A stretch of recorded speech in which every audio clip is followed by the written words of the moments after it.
Análisis y profundidad. Radiograma.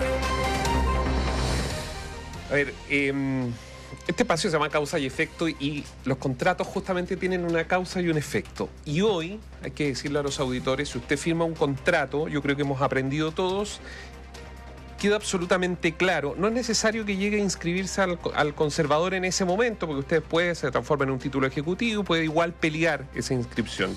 Pero ha quedado claro que la firma de un contrato genera, evidentemente, hay consecuencias jurídicas. Genera las consecuencias respectivas, obviamente. ¿Y por qué lo decimos? Obligaciones, deberes. Las obligaciones y deberes.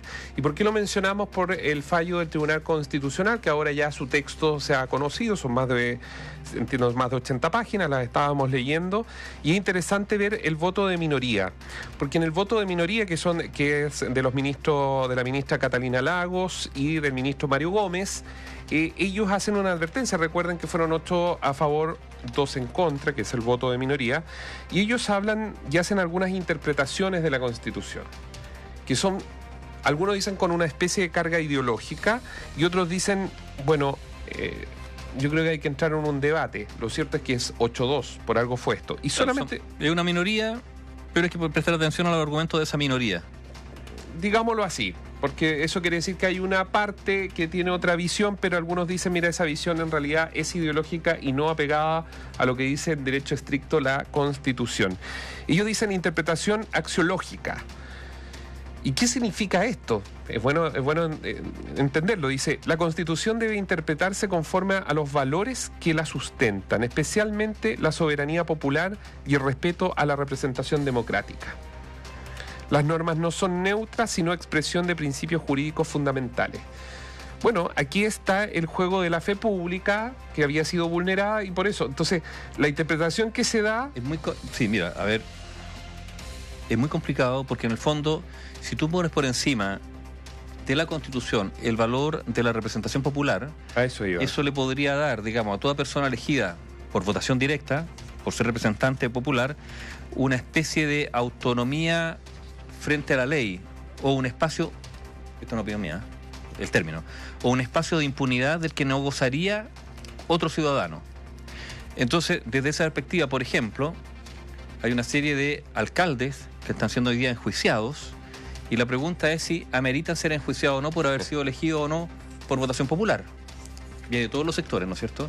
O si, por haber sido elegido, un tribunal puede constatar que tú has cometido un delito, pero la pena puede no privarte del ejercicio de seguir siendo alcalde. Por ejemplo, estoy, digamos, tratando de sacar conclusiones de un principio general que se está usando ahí, con el cual se quería exculpar, o se pretendía exculpar a Isabel Allende por el solo hecho de haber sido elegida senadora. Y por lo tanto, ese respaldo popular, de acuerdo a esa interpretación, la dejaría inmune ante la transgresión, por ejemplo, de la Constitución. Pero además, este fallo, y además esto es algo que no debería tener controversia, los contratos son contratos.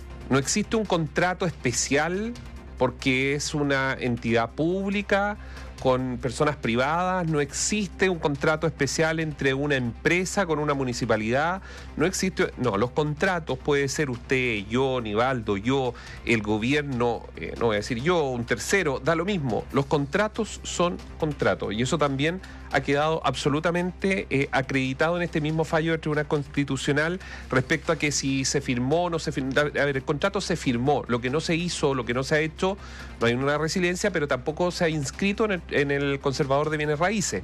Por no estar en este proceso registral, no quiere decir que el contrato no exista. Y esto es muy interesante porque yo creo que aquí se van a abrir varios debates. Además da certeza jurídica de que los contratos son contratos. Y hay algo muy importante que es el punto también, que es el principio democrático que señala el voto de disidencia. Bueno, esto se puede resolver bien simple. Chile es una república democrática y todos frente a la Constitución somos iguales. Aquí no se le puede dar ninguna vuelta más. Si eres senador, eres presidente, ciudadano. no importa la clase, todos son iguales. Al final eso yo lo estoy resumiendo así. Pero si hay alguien estudiante de Derecho, sería interesante que lea el... Interesante porque hay un tema bien de fondo que se ha instalado, digamos, en algunas cátedras universitarias sobre la interpretación de la ley. Vale decir, ¿qué espacio tiene un magistrado para interpretar la ley? ¿Es la aplicación estricta de la ley o hay algún grado de interpretación? Recordemos que hubo toda una polémica, el ministro Sergio Muñoz era partidario, digamos, de ejercer justicia, que un juez no está limitado solamente a la aplicación de la ley, sino que a la aplicación de la justicia, y eso le deja un margen de interpretación para considerar lo que ese juez considera justo o injusto, y en virtud de ese concepto de justicia, ir incluso más allá de lo que la ley estrictamente señala. Es un debate, mira, una conversación, algunos dirán de borracho, no. Es una conversación académica, profunda, pero que tiene consecuencias en la vida cotidiana de las personas, y por lo tanto hay que estar atento a ese tipo de debate que se generan en algunas aulas, porque de esas aulas salen después los que van a ser jueces, los que van a ser después ministros o incluso presidentes de la República. Y yo también me quedaría con otro aspecto que se establece dentro de este mismo fallo de 80 páginas. La ley, la senadora, en este caso Isabel Allende, debió haber conocido, o sea, tenía que conocer que había una norma expresa constitucional de que ella no podía tomar un lápiz para entregar poder a un tercero para que negocie en nombre de ella. Es un grupo familiar. Pero además, en el mismo fallo queda establecido, si uno lo lee, en verdad, el decreto que se envió a la Contraloría, Aníbaldo, que firma el presidente, si usted lo mira, que esto es bien interesante, me lo decía un profesor, hace eco principalmente, y esto es muy raro, hace eco principalmente el decreto del presidente Boric en la familia Allende, más que en la familia Elwin. No sé si alguien por ahí lo vio, se puede reparar en ello. ¿Por qué? Porque deja súper claro identificado en el mismo decreto a Isabel Allende, a la ministra de Defensa, allá todo el resto del grupo familiar que se ve beneficiado de esta herencia, los menciona. O sea, queda con un nivel de precisión que era casi como que alguien estaba escribiendo y dijo, a ver si con esto el presidente cuando firme, cuando lea, va a decir esto no se puede hacer. Porque entra en una precisión absoluta. O sea, están explícitamente señaladas las personas que estaban inhabilitadas de celebrar contratos con el Estado.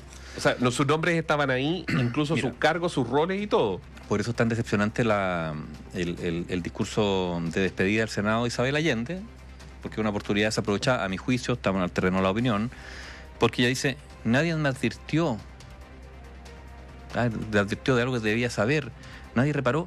O sea, asumiendo una especie de ignorancia respecto al tema constitucional. Recordemos, hubo 2 procesos fallidos de cambio constitucional, donde participó, entre otros, Isabel Allende, digamos, con todos los parlamentarios. Muchos aprendimos bastante respecto a... Entonces resulta que nos encontramos con una senadora que se declara ignorante de la Constitución, gravísimo, después de estar 30 años en el Congreso. Reprobada absolutamente, entonces. Esto no puede ser. Eso no puede ser un argumento.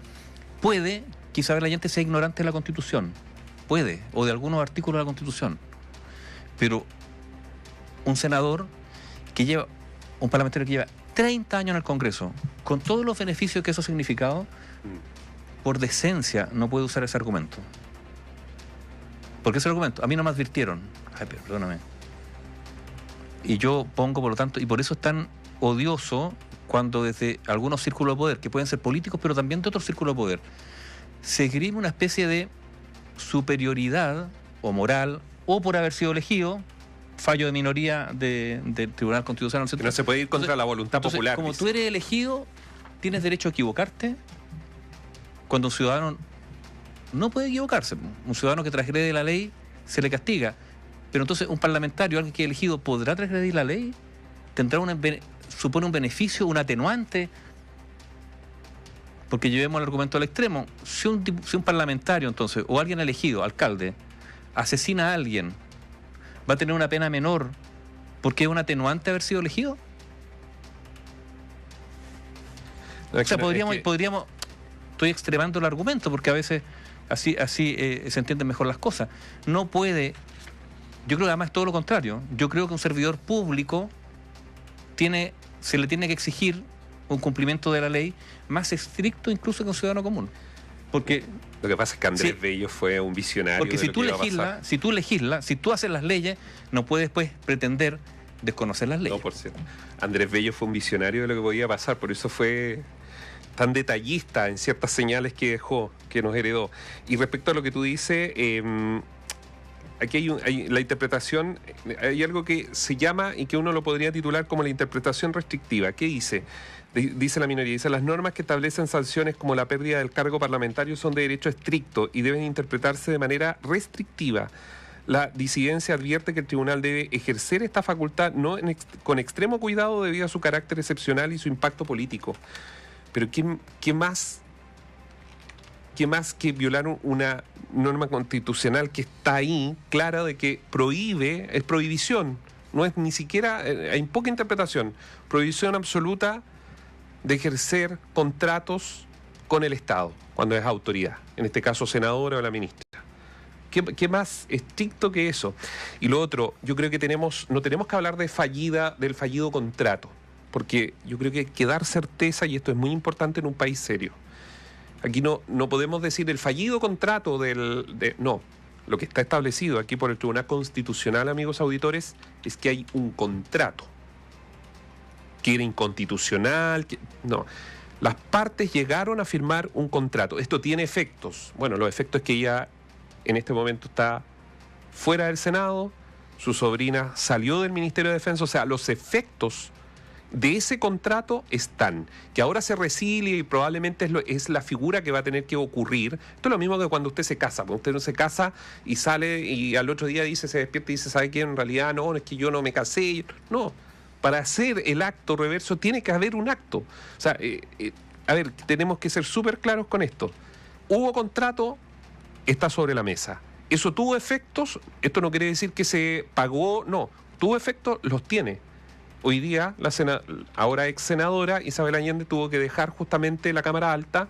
Su sobrina había dejado el Ministerio de Defensa semanas antes, o sea, los efectos del contrato están. ¿Se va a resiliar? Eso lo vamos a tener que conocer probablemente en las próximas horas. Yo me imagino que ya hay conversaciones para echar atrás ese contrato y darle su efecto de término, por cierto, a la acción que comenzó en septiembre con las conversaciones, con las tasaciones, las negociaciones, y que ha terminado hoy día cuando se conoce el fallo del Tribunal Constitucional. Información independiente, opinión independiente.